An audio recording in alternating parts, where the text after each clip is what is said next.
오늘 하나님께서 우리에게 주시는 말씀은 민수기 24장 10절에서 25절까지의 말씀입니다. 민수기 24장 10절에서 25절까지의 말씀입니다.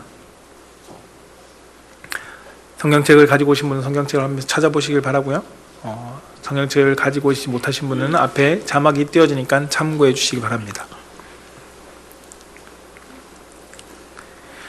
제가 말씀을 읽겠습니다. 발락이 발람에게 노하여 손뼉을 치며 말하되 내가 그대를 부른 것은 내 원수를 저주하라는 것이거늘 그대가 이같이 3번 그들을 축복하였도다. 그러므로 그대는 이제 그대의 곳으로 달아나라. 내가 그대를 높여 심히 존귀하게 하기로 뜻하였더니 여호와께서 그대를 막아 존귀하지 못하게 하셨도다. 발람이 발락에게 이르되 당신이 내게 보낸 사신들에게 내가 말하여 이르지 아니하였나이까. 가령 발락이 그 집에 가득한 은금을 내게 줄지라도 나는 여호와의 말씀을 어기고 선악간에 내 마음대로 행하지 아니하고 여호와께서 말씀하신 대로 말하리라 하지 아니하였나이까. 이제 나는 내 백성에게로 돌아가거니와 들으소서.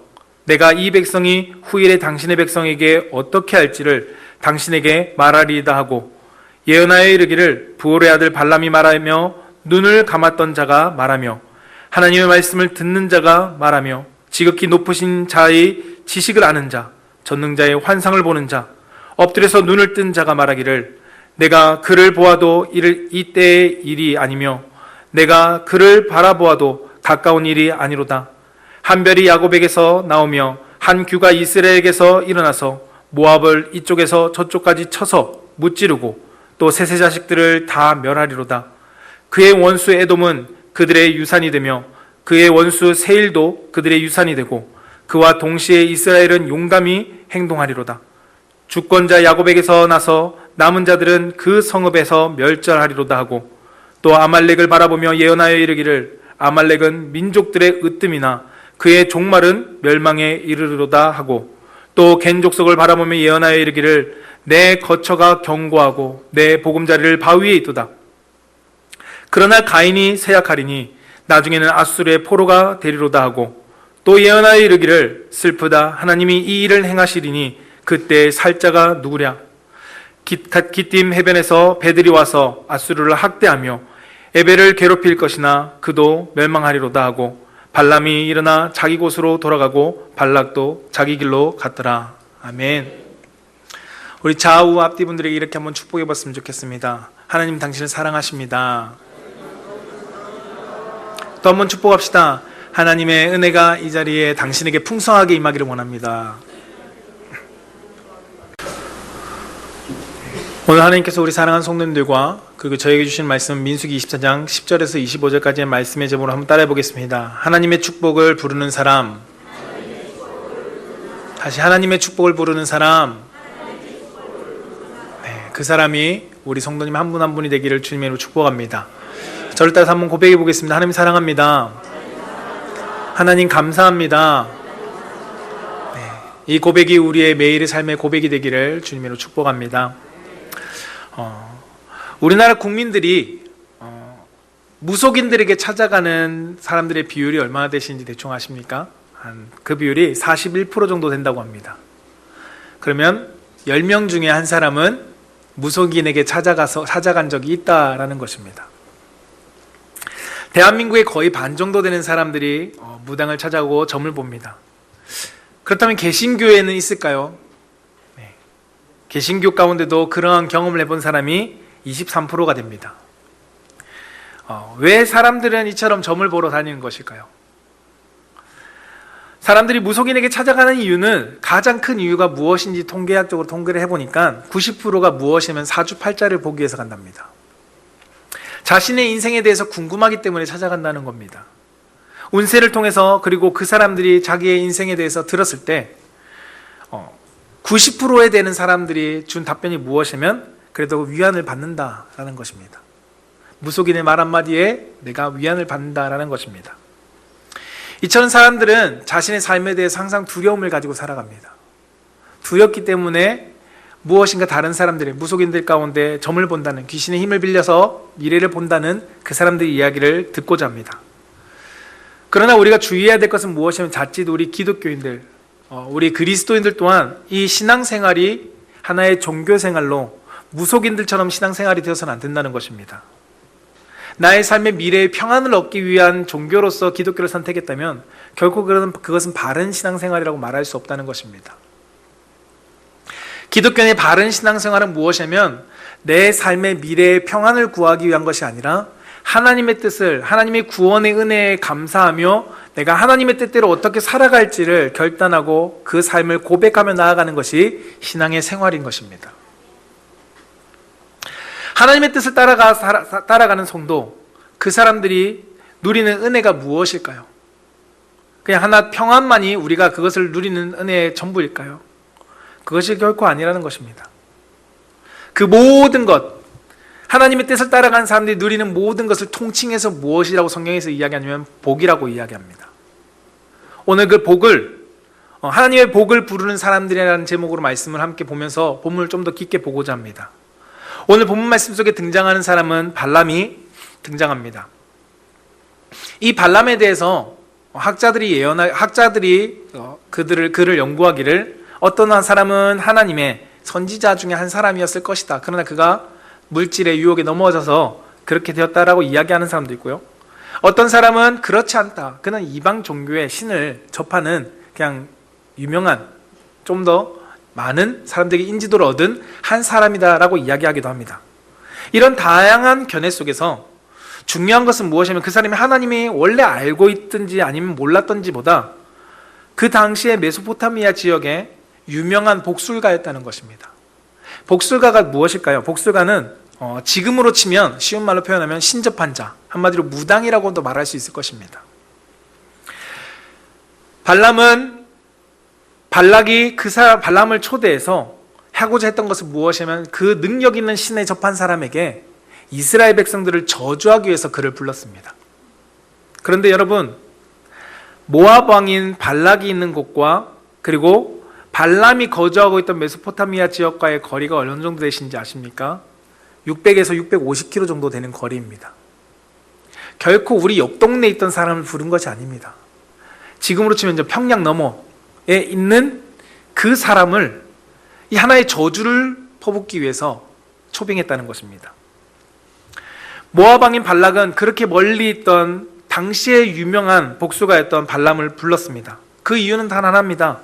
지금 눈앞에 이스라엘 백성들, 이들을 저주하기 위해서 불렀습니다.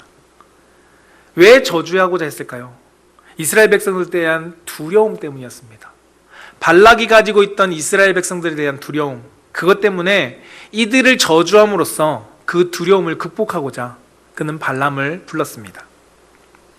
그런데 우리 하나님이 얼마나 능력이 있으시냐면 하나님은 이러한 상황 속에서도 자기 백성들, 하나님이 택한 백성들을 향해서 역사하시는 모습을 오늘 성경은 보여주고 있습니다. 하나님이 택한 백성들, 하나님과 함께하고 있는 백성들을 향해서 하나님께서 역사하신 모습을 오늘 성경은 보여주고 있다는 것입니다. 발람이 먼 타국 땅에서 소문이 날 정도로 능력 있고 그리고 정말 신의 모든 권한을 받은 사람이라고 할지라도 하나님의 권능 앞에서는 한없이 무력한 인간이요 그러한 존재라는 것을 오늘 성경의 본문은 보여주고 있습니다. 오히려 하나님의 명령 앞에서는 발람은 자신의 능력을 제대로 발휘할 수 없다는 것을 오늘 성경은 철저하게 깨닫게 하고 보여주고 있다는 것입니다. 그동안 발람은 귀신의 힘을 빌려서 능력을 행했습니다. 복술가로서, 무당으로서 신에 접해서 많은 사람들에게 신의 능력을 행사했습니다. 그러나 하나님이 그에게 그 뜻을 허락하지 아니하시니까 오히려 하나님의 뜻대로 그가 아무것도 할 수 없는 것을 성경은 보여주고 있습니다. 발람이 발락 앞에서 보여준 것이 무엇이었나요? 오늘 본 말씀 앞에 22장부터 말씀 이어지는 내용에 보면 3번의 축복과 1번의 예언이 나옵니다. 발락의 부탁으로 저주하기 위해서 발람은 왔습니다. 그 먼 땅을 한 번은 거절하고 두 번째에서야 왔는데 그가 와서 한 행동은 무엇이냐면 발락의 기대대로 저주를 하는 것이 아니라 이스라엘 백성들을 향하여 한 번도 아니고 두 번도 아니고 3번이나 축복합니다. 이 축복할 수밖에 없었던 이유를 오늘 발람은 이야기하는데요. 여호와의 말씀을 어기고 내가 선악간에 내 마음대로 행하지 못한다고 여호와께서 말씀하신 대로 내가 말할 수밖에 없다라고 그는 이야기합니다. 발람도 발락이 원하는 저주를 해줘야 그가 원했던, 그가 이곳에 왔던, 발락이 약속했던 금은보화의 모든 복채를 받을 수 있는데, 그가 저주를 하고 싶지만 중요한 것은 자신의 마음대로 저주가 되지 않는다는 것입니다. 내가 저주를 하고 싶지만 할 수 없다라고 발락에게 어필합니다. 발람과 발락의 모습 속을 통해서 하나님께서 그분의 백성들 가운데, 하나님의 백성들 가운데 하나님께서 말 한마디까지도 지키시고 보호하시는 분이라는 것을 오늘 성경은 보여주고 있다는 것입니다. 누가복음 21장 17절에서 18절에는 이렇게 기록합니다. 또 너희가 내 이름으로 말미암아 모든 사람에게 미움을 받을 것이나 너희 머리털 하나도 상하지 아니하리라라고 성경은 말씀합니다. 세상이 우리를 향하여 저주하고 미워한다 할지라도 하나님이 지키시면 우리는 머리털 하나도 상하지 않는다는 것입니다. 그것이 하나님의 축복을 받은 사람들의 은혜요 복입니다. 예수님께서 말씀하신 것처럼 하나님은 우리를 지키십니다. 하나님의 축복의 사람들, 하나님이 택한 사람들을 지키십니다. 여러분, 이스라엘 백성들이 잘해서 이러한 복을 누릴까요? 이스라엘 백성들을 하나님께서 잘했기 때문에, 이들이 무엇인가 하나님 마음에 들었기 때문에 이 백성들을 지켜주고 이들에게 하나님께서 이렇게 복을 빌게 하시는 것일까요? 우리는 성경을 조금만 읽어보고 출애굽기의 역사를 보면 이스라엘 백성들이 출애굽한 이후부터 그가 복받을 만한 행동을 한 것이 없다는 것을 너무 잘 압니다. 오히려 이스라엘 백성들은 하나님 앞에 원망하고 불평하고, 왜 이것을 주지 않습니까? 하나님, 나 돌아가렵니다. 하나님, 우리를 죽이려고 이것을 보냈습니까? 라고 원망과 불평만 늘어놓습니다. 그리고 때때로 하나님의 진노를 사는 일들을 많이 행했습니다. 그런데 하나님은 왜 발람을 통해서 이스라엘 백성들에게 저주가 아닌 축복을 하게 하셨을까요? 그 이유는 이스라엘 백성들이 잘해서가 아닙니다. 그 이유는 하나님이 이스라엘 백성들을 택했기 때문입니다. 그 이유는 하나님께서 택한 사람들이기 때문에 하나님께서 이들에게 복을 주셨다는 것입니다. 하나님의 뜻에 함께 가고 있는 사람들이기 때문에, 하나님의 약속을 향해서 함께 가고 있는 사람들이기 때문에 하나님께서 이들에게 축복을 주신 것입니다. 이들의 삶에 잘한 것이 없는데 그저 하나님과 함께하고 있기 때문에 하나님이 이들 가운데 축복을 내리신다는 것입니다. 레위기 26장 44절에 이렇게 기록합니다. 그런즉 그들이 그들의 원수들의 땅에 있을 때 내가 그들을 내버리지 아니하고 미워하지 아니하며 아주 멸하지 아니하고 그들과 맺은 내 언약을 폐하지 아니하리니, 뭐라고요? 나는 여호와 그들의 하나님이니라 라고 말씀합니다. 그들의 하나님, 이스라엘의 하나님이셨기 때문에 이스라엘 백성들을 축복하셨다는 것입니다. 사랑하는 성도 여러분, 우리의 삶이 잘해서 하나님 앞에 축복받을 것 같습니까? 하나님 앞에 내가 무엇인가 열심히 봉사함으로써 우리가 축복을 받을 거라고 생각하는 것은 결코 오산입니다. 하나님의 축복은, 하나님의 축복을 부르는 사람들은 내가 무엇인가 축복받을 만한 행동들, 부모님에게 칭찬받을 만한 행동을 함으로써 칭찬을 듣는 것처럼 하나님께 그러한 축복을 받는 것이 아니라, 나의 나된 것은 오로지 하나님의 은혜요 나의 공로로 되어진 것이 없다라는 이 찬양의 가사처럼 우리의 공로가 아닌 하나님의 전적인 은혜로 우리는 복을 누린다는 것입니다. 때때로 고난이 찾아옵니다. 여러분, 고난도 겪습니다. 그러나 분명한 것은, 성경이 약속하고 있는 것은 우리의 삶 속에 놀라운 하나님의 축복은 유효하다는 것입니다. 지금 내가 받고 있는 고난이 있지만 이 고난 속에서도 하나님의 놀라운 축복은 유효하다는 것입니다. 우리 사랑하는 성도님들이 이것을 기억하시기 바랍니다. 지금 이스라엘이 광야에서 가나안 땅이라는 약속의 땅을 향해서 나아갑니다. 그 과정 속에서 오늘 하나님은 발람을 통해서 축복을 선포하십니다. 발락이 저주하고자 하는 상황 속에서 하나님은 발람을 통해서 그 저주하고자 하는 것이 축복이 되게 하셨습니다. 하나님은 원수들을 통해서 그분의 백성들에게 축복하시는 말씀이, 이 말씀이 우리에게 깨닫게 하는 것이 그렇다면 무엇일까요? 오늘 짧게 두 가지로 함께 보고자 하는데, 그 첫 번째는 무엇이냐면 세상이 저주를 원하여도 복으로 하나님께서 응답하신다는 것입니다. 하나님의 축복을 부르는 사람은 세상이 우리를 향하여 저주를 원해도 하나님은 그 복으로 응답하신다는 것입니다. 오늘 민수기 24장 10절에 보면 이렇게 기록합니다. 발락이 발람에게 노하여 손뼉을 치며 말하되 내가 그대를 부른 것은, 뭐라고요? 내 원수를 저주하라는 것이거늘 이라고 말합니다. 내가 당신을, 그 먼 곳에 있는 당신을 내가 힘겹게 어렵게 내가 부른 이유는 내 원수들을 저주하라고 불렀는데 어찌 당신은 이같이 세 번 그들을 축복하느냐라고 말합니다. 발락이 발람에게 원했던 것은 이스라엘 향한 저주였습니다. 발락이 왜 그토록 이스라엘 백성들을 저주하기를 원했을까요? 아까 앞에서 말했던 것이 두려움이지만 굳이 멀리 있던, 넘어도 600km라면 멀잖아요. 2번이나 왕래할 정도였으면 최소한 거의 한 달은 걸렸을 것입니다. 그 박수를 내 모든 재산, 많은 것들을 가지고까지 모시려고 했던 이유가 무엇일까요? 왜 그를, 굳이 발람을 데리고 와서 저주를 퍼붓고자 했을까요? 그것은 발락은 이스라엘 백성들을 자신의 능력으로 이길 수 있는 상대가 아니라는 것을 너무도 깨달았다는 것입니다. 발락 자신이, 모압 왕 발락이 이 이스라엘 백성들은 우리의 능력으로 이길 수 없다는 것을 알았다는 것입니다. 발락은 이스라엘 백성들을 이길 수 없는 이유를 이스라엘 백성들이 인구가 많아서도 아니고 그들이 능력이 뛰어나서도 아닙니다. 무기를 가지고 있지 않은 이들을 어떻게 능력이 뛰어나다 할 수 있을까요? 발락이 이스라엘 백성들을 두려워하고 그들을 이길 수 없다고 본 이유는 무엇이면 발락이 생각하는 것보다 더 강한 애굽을 이스라엘 백성들이 승리하고 나왔기 때문입니다. 이 승리는 결코 이스라엘 백성들이 강해서 승리한 것이 아니라 그들과 함께하고 있는 초월적인 존재의 힘이 이 애굽의 모든 것을 무너뜨리고, 애굽 신보다 강한 신이 애굽을 무너뜨리고 출애굽했다는 것을 발락은 들었고 알았기 때문입니다. 우리가 너무 잘 알다시피 애굽의 10가지 재앙은 애굽의 각 신들을 하나님께서 철저하게 무너뜨리는 과정이었습니다. 그리고 그 신들을 철저하게 짓밟고 하나님이 이스라엘 백성들을 구원하십니다. 그 전능자가 이스라엘 백성들 가운데 함께 있다는 것을 발락은 알았습니다. 애굽의 신보다 능력 있는 신이 이스라엘 백성들을 이끌고 있기 때문에 두려웠던 것입니다. 그래서 발락은 굳이 멀리 있는, 당시에 정말 유명하다는, 신의 능력을 가지고 있다는 발람을 초빙해서 이스라엘의 신보다 더 능력 있는 신의 이름으로 그들을 저주하면 내가 그들을 이길 수 있다고 생각했기 때문입니다.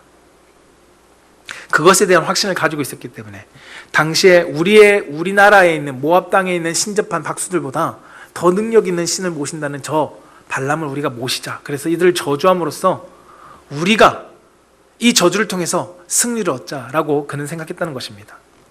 여러분, 당신은, 이 이스라엘 백성들 출애굽할 당신은 신이 그 민족을 수호하는 시대였습니다. 이집트의 역사를 보면 정말 많은 신들이 있습니다. 근데 그 신들 가운데서도 등급이 있습니다. 태양신 라라는 그 최고의 신, 우리가 그리고 이집트 파라오의 역사들, 마나나 이런 것을 봐도 그 신들이 나오는 것처럼 그 신들의 권위가 있었다는 것입니다.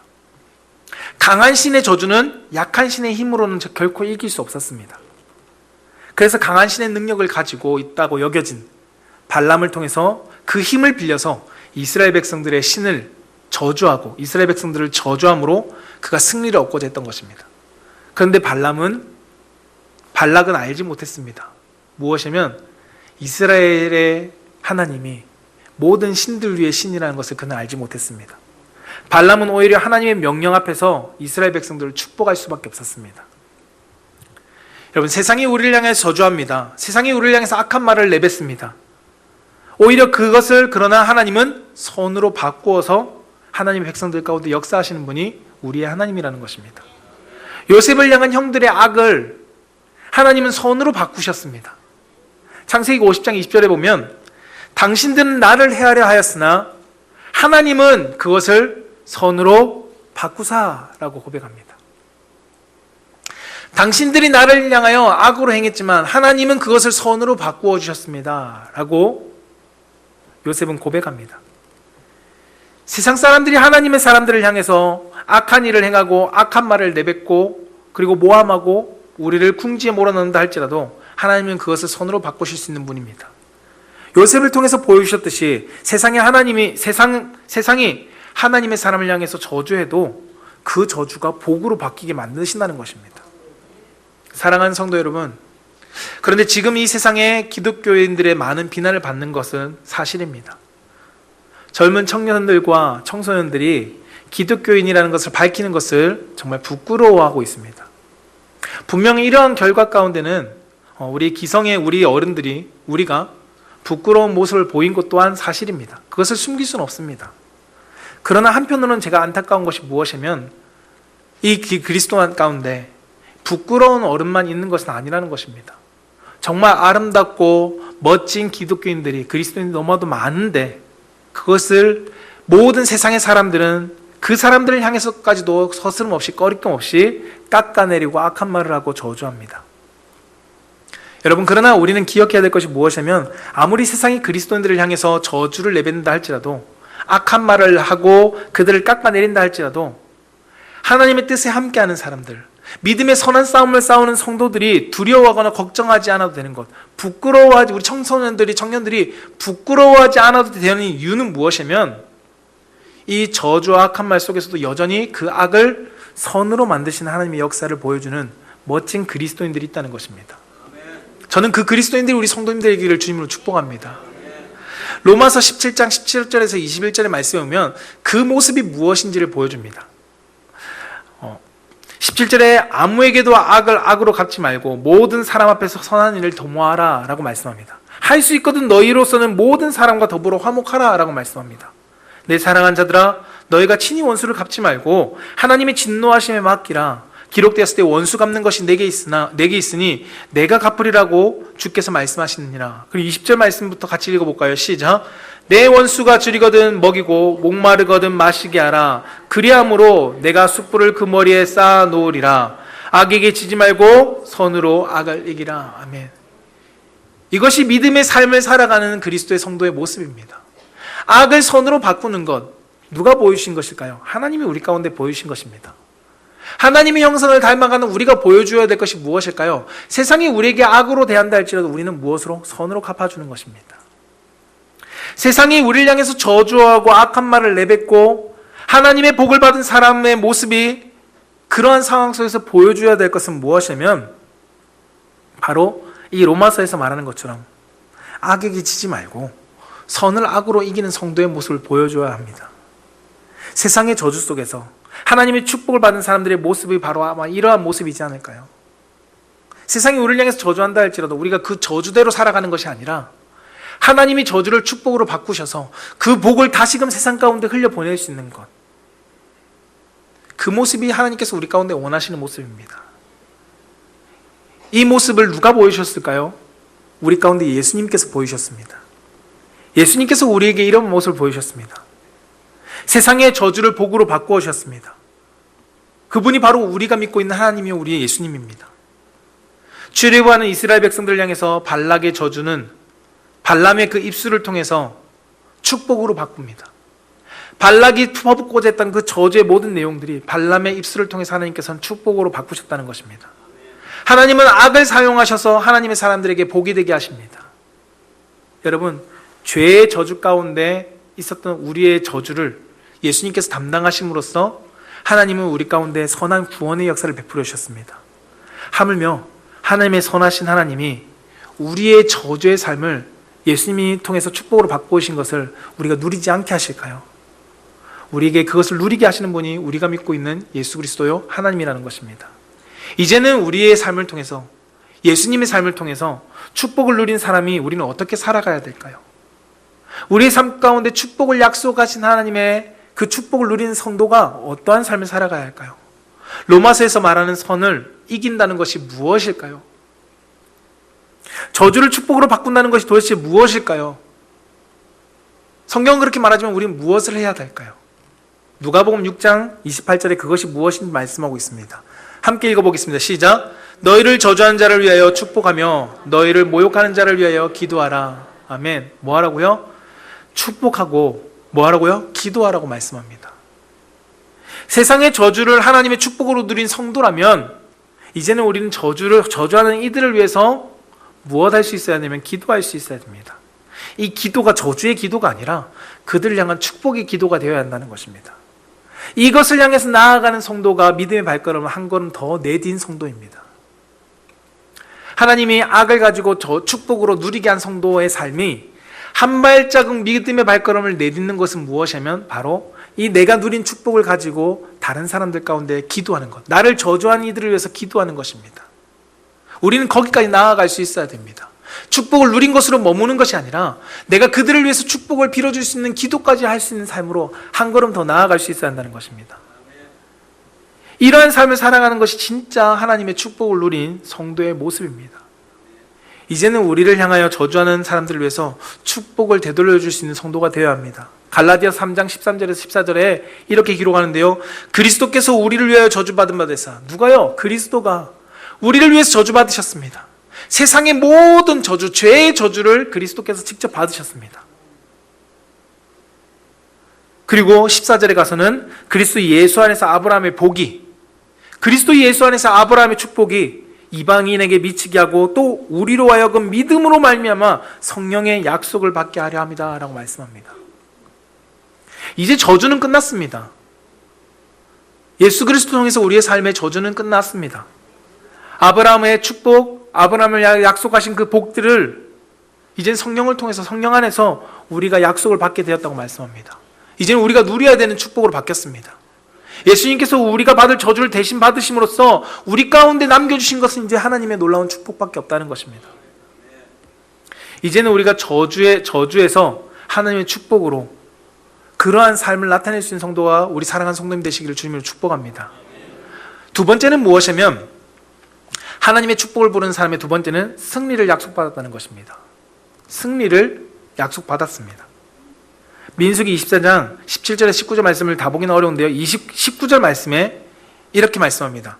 주권자가 야곱에서 나서 남은 자들을 그 성읍에서 멸절하리로다 하고 라고 말씀합니다.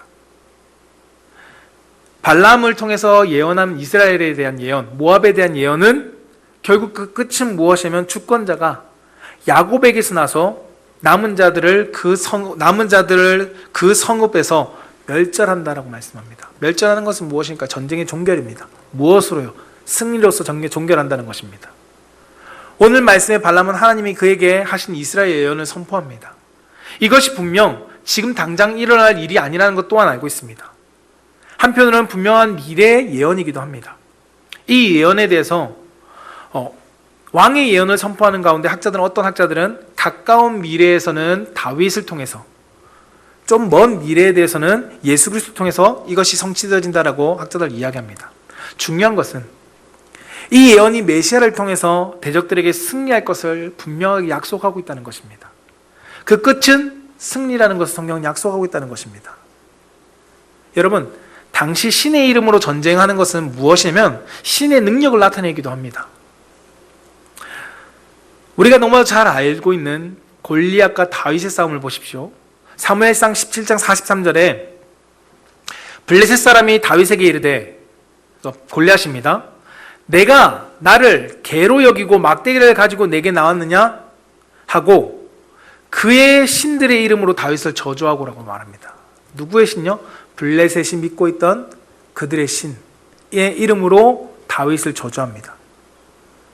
다윗이 골리앗과 전쟁에서 골리앗이 그들의 신의 이름으로 다윗을 저주한 것, 그것은 무엇일까요? 골리앗은 자신이 믿는 신의 이름을 가지고 저주함으로써 다윗과의 전투에서 승리할 것을 그는 확신했습니다. 왜? 우리 신이 너네 신보다 훨씬 더 능력이 있으니까. 다윗이 오기 전부터 이스라엘의 하나님을 골리앗은 욕했습니다. 저주했습니다. 그러나 다윗은 무엇이라고 말하고 나가냐면 그는 만군의 여호와의 이름으로 다윗과의 전쟁에서 승리를 쟁취합니다. 이러한 의미 속에서 발람의 입술에서 통한 승리 예언은 모압에게 있어서는 사망 선고와도 같았습니다. 왜요? 모압의 입장에서 이스라엘 신을 이길 수 없는데 오히려 이스라엘 신이 모압을 향해서 하는 것은 무엇이냐면 너희들 멸망할 거야. 이스라엘이 너희들에게서 승리를 얻을 거야 라고 이야기하고 있거든요. 이러한 이야기를 들었다면 발람이 발락을 그냥 내보낼 수 있을까요? 저주하기를 원했는데 축복했고, 더 나아가서 모압 너네가 망할 거야, 오히려 모압을 저주하는 말과 같은 이야기를 들려주는 발람을 향해서 발락이 그냥 돌려보내고 싶은 마음이 들까요? 10절에 보면 이렇게 말합니다. 도망가라. 너 도망가. 라고 말하고 있습니다. 이러한 목숨이 금은보화를 생각하고 왔는데 금은보화는커녕 내 목숨이 위태로운 상황 속에 발람은 자신의 목숨을 구할 꾀를 발락에게 제시합니다. 성경이 다 기록하고 있지 않지만 발람이 발락에게 너희들이 이스라엘에게 패하지 않는 방법이 있어 라고 하면서 꾀를 냅니다. 그것이 바로 오늘 민수기 24장 뒤에 나오는 25장부터 펼쳐지는 모압 여인과 이스라엘 남자들의 바알 신의 축제에 의한 범죄를 성경은 기록하고 있습니다. 발람이 이 계략을 통해서 이스라엘 백성들이 하나님의 승리의 예언이 무너질 수 있는 큰 걸림돌의 사건을 만들어 버립니다. 그래서 민수기 31장 6절에서는 이렇게 이야기합니다. 보라, 이들이 누가요? 모압 사람들이 이들이 발람의 꾀를 따라 이스라엘 자손을 부올의 사건에서 여호와 앞에 범죄하게 하여 여호와의 회중 가운데서 연병이 일어나게 하였느니라 라고 말합니다. 발람의 꾀가 무엇일까요? 모압 여인들을 통해서 이스라엘 백성들이 남자들을 꼬셔서 그들과 행음해라. 그러면 이스라엘 백성들을 향한 하나님의 진노가 떨어질 거다 라는 것을 발람이 발락에게 꾀를 냈습니다. 그것이 부올 사건입니다. 그래서 부올 사건으로 해서 많은 사람들이 죽고요. 그리고 연병으로 해서 그들이 하나님의 심판을 받게 됩니다. 이 심판의 위기가 꼭 하나님의 이스라엘 백성들을 향한 예언의 승리가 멈추어버리는 것처럼 보일 수 있습니다. 그러나 이 위기 속에서도 하나님은 하나님이 약속한 승리를 멈추지 않고 만들어 가십니다. 누구를 통해서 만들어 가실까요? 승리의 약속이 성취되어지게 할까요? 그것은 무엇이냐면 하나님의 축복을 부르는 사람들을 통해서 그 승리가 이어지게 만들어 가신다는 것입니다. 하나님의 승리의 약속은 부올의 사건 가운데, 그리고 아달랴의 사건, 이거 아달랴의 사건은 다윗의 자손들이 다 죽게 됩니다. 한 명 빼고. 그리고 바벨론의 포로로 잡혀가는 사건, 이스라엘 백성들이 나라가 존속이 할 수 없는 위기에 처합니다. 그러나 이러한 위기 속에서도 하나님의 축복의 사람들을 통해서 하나님은 여전히 그 약속을, 승리의 약속을 이어가십니다. 하나님의 약속은 완벽한 승리의 약속으로 성취되어질 때까지 끝까지 이어가십니다. 민수기 24장 오늘 19절에 발람이 이스라엘 백성들을 향해서 예언한 것이 무엇이면 주권자가 야곱에서 나서 남은 자들을 그 성읍에서 멸절할 것이라고 성경은 예언합니다. 이 주권자라는 단어가 성경의 구약 성경에 22번 나오는데요. 대체로 사용되어진 것이 왕에 대해 사용되어졌습니다. 근데 이 왕에 대한 사용되어진 주권자 중에 메시아를 예표하는 사람들 가운데 사용되어졌는데 그 중에 몇 사람이 다윗과 히스기야입니다. 예수 그리스도의 모델이 되는 인물들. 하나님께서 하나님의 복을 누리는 자들에게 최종 승리는 예수 그리스도를 통해서 완전히 이루어질 것을 성경 분명히 예언하고 있다는 것입니다. 예수님을 통해서 우리는, 그렇다면 예수님이 이미 우리 앞에 오셨습니다. 그렇다면 이미 승리는 따놓은 것입니다. 우리는 그 따놓은 승리를 향해서 믿음의 싸움을 싸우면 되는 것입니다. 오늘 말씀에서는 축복을 부르는 사람들 가운데 분명히 승리를 약속해 놓고 있음을 성경은 말씀해 줍니다. 지금 하나님의 축복을 부르는 믿음의 자손이 누구일까요? 우리입니다. 민수기 시대에는 이스라엘 백성들이었지만 지금 이 시대에는 누구일까요? 우리라는 것입니다. 그리스도를 통해서 승리한 우리라는 것입니다. 이미 예수님을 통해서 승리한 상태인 우리는 하나님의 축복을 누리며 살아가는 삶이 되기만 하면 되는 것입니다. 고린도전서 15장 55절에서 57절 말씀 가운데 이렇게 기록하는데 같이 한번 읽어볼까요? 시작. 사망아 너의 승리가 어디 있느냐? 사망아 내가 쏘는 것이 어디 있느냐? 사망이 쏘는 것은 죄요 죄의 권능은 율법이라. 우리 주 예수 그리스도로 말미암아 우리에게 승리를 주시는 하나님께 감사하노라. 아멘. 고린도 교회 성도들 향해서 이야기합니다. 사망아 너의 승리가 어디 있느냐? 이 말이 무엇일까요? 야 너는 패배했어. 사망아 너는 패배했어 라고 말하고 있다는 것입니다. 이미 패배했음을 선포합니다. 왜요? 우리에게 승리를 주신 하나님께 우리는 감사하며 살아가고 있기 때문입니다. 원수들의 승리가 아닙니다. 우리를 저주하는 이들의 승리가 아니라는 것입니다. 이미 우리는 예수 그리스도 말미암아 승리의 영광이라는 축복을 받은 자녀입니다. 사랑하는 성도 여러분, 두려워하지 마십시오. 여러분 앞에 모압이라는 적군이 있습니까? 여러분을 향해서 쏟아지는 저주와 공격이 너무나도 거세십니까? 혹시 여러분 앞에 두려운 장애물이 떡하니 버젓이 골리앗처럼 서 있진 않으십니까? 그런데 그러한 상황 속에서 여러분을 향한 원수의 저주와 원수들이 자신들의 신의 이름을 가지고 저주하는 그 속에서도 하나님은 여러분을 향해서 여전히 축복하고 계십니다. 하나님을 여러분을 향해서 여전히 지키고 계시다는 것입니다. 강야와 같은 고난 속에서도 주님은 우리에게 이미 승리는 너의 것이야 라고 말씀하고 있다는 것입니다. 우리는 무엇 하면 될까요? 고린도전서 15장 아까 57절에서처럼 56절에서처럼 승리를 선포하며 나아가면 됩니다. 승리를 외치며 나아가면 됩니다. 바울이 고린도 교회 성도들 가운데 성도들에게 외쳤던 말, 사망아 너의 승리가 어디 있느냐 라고 외치면서 57절에서 58절 말씀 가운데 이렇게 말하는데요, 우리 주 예수 그리스도로 말미암아 우리에게 승리를 주신 하나님께 감사하노라. 그러므로 내가 사랑하는 형제들아 견실하며 흔들리지 말고 항상 주의 일에 더욱 힘쓰는 자가 되라. 이는 너희의 수고가 주 안에서 헛되지 않은 줄을 알미라 라고 성경 말씀합니다. 여러분, 여러분들의 믿음의 싸움에 이 수고가 결코 헛되지 않다는 것입니다.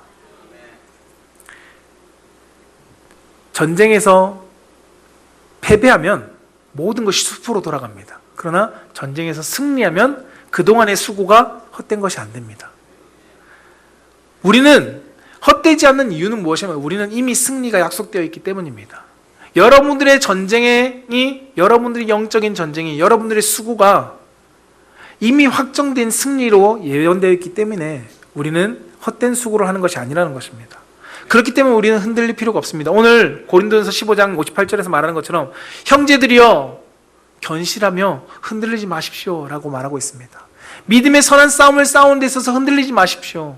두려워하지 마십시오. 걱정하지 마십시오. 저주가 쏟아져도 여러분 좌절하지 말고 낙심하지 마십시오. 왜요? 여러분들의 그 싸움이 결코 헛된 것이 아니기 때문입니다 라고 말하고 있다는 것입니다. 더 이상 세상의 저주와 세상이 우리를 향해 쏟아놓는 비난과 악한 말소에 의해 여러분 환난 가운데 두려워하거나 흔들리지 마십시오. 우리는 주님의 일을 더욱 힘쓰기만 하면 됩니다. 오늘 고린도전서 15장 58절에 흔들리지 말고 항상 모든 삶에 주의 일에 더욱 힘쓰라는 것입니다. 이스라엘 백성들이 그들의 모압을 통해서 저주하고자 하는 그런 상황 속에서도 그들이 한 건 무엇일까요? 여전히 지성소를 통해서 법궤를 따라 그들은 약속의 땅을 향하여 나아가는 것이었습니다. 하나님과 함께 동행하는 것이었습니다. 하나님의 일을 위해서 그들은 더욱더 힘쓰는 것이 그들이 할 일이었다는 것입니다. 여러분, 우리 한 가지만 하면 됩니다. 그 한 가지가 무엇일까요? 요한일서 5장 4절이 말하고 있습니다. 같이 한번 읽어보겠습니다. 시작. 무릇 하나님께로부터 난 자마다 세상을 이기느니라. 세상을 이기는 승리는 이것이니 우리의 믿음이니라. 아멘. 뭐라고요? 믿음입니다. 세상을 이기는 승리는 단 하나입니다. 그리스도를 믿는 믿음입니다. 세상의 것을 믿는 믿음이 아닙니다. 돈을 믿는 믿음이 아닙니다. 사람을 믿는 믿음이 아닙니다. 세상을 이기는 승리는 단 하나, 그리스도를 믿는 믿음입니다. 이것이 세상을 이깁니다. 육적인 것에 이기려고 하는 것이 아닙니다. 우리의 육신의 삶이지만 육적의 삶을 이기려고 하는 것이 아니라 믿음의 선한 싸움을 통해서 약속받은 영적인 승리를 우린 쟁취해야 합니다. 세상의 사람들을 이기려고 하지 마십시오. 여러분, 경쟁사를 이기려고 하지 말고 경쟁의 다른 대상을 이기려고 하지 마십시오. 믿음의 선한 싸움은 이미 우리 가운데 승리해 주신 약속을 우린 찬양하면서 그것을 감사하면서 고백하며 나아가는 것입니다. 여러분, 실패할 것을 두려워하지 마십시오. 눈앞에 보이는 성공을 향해서 미친 듯이 달려가지 마십시오. 믿음의 선한 싸움은 성공이 아닌 우리 가운데 이미 승리를 약속해 주신 그것을 기뻐하며 누리는 것입니다. 말씀을 정리하고자 합니다. 하나님의 축복의 사람은 이미 믿음 안에서 승리했습니다. 여러분 이미 승리하셨습니다. 우리 가운데 주신 축복이 바로 그겁니다. 승리입니다. 우리에게 승리를 주신 예수 그리스도를 향하여 우리는 믿음으로 주님과 함께 승리를 누리면 되는 것입니다. 하나님의 놀라운 축복의 삶을 우리는 누리면 되는 것입니다. 여러분, 두려워하지 마십시오. 걱정하지 마십시오. 하나님 안에서 그 승리의 삶을 누리며 기뻐하며 감사하며 고백하며 나아가는 것이 하나님께서 우리 성도들에게 요구하시는 믿음의 모습입니다. 오늘 말씀을 정리하면 이렇습니다. 하나님의 축복의 사람들은 세상이 저주하여도 복으로 응답하셨습니다. 세상이 우리를 향해서 저주를 쏟아내도 하나님은 복으로 그것을 바꾸십니다. 이것의 믿음의 사람의 반응은 무엇일까요? 세상이 우리를 향해 저주해도 우리는 믿음으로 그들을 축복하고 기도하는 것입니다. 또 하나는 무엇이었나요? 원수에게서 우리를 승리하게 하나님께서 약속하셨다는 것입니다. 우리는 이미 승리했습니다. 두려워할 필요가 없습니다. 여러분들 가운데 물질이 두렵고 사람이 두렵고 환경이 두렵고 여러 가지가 두려우십니까?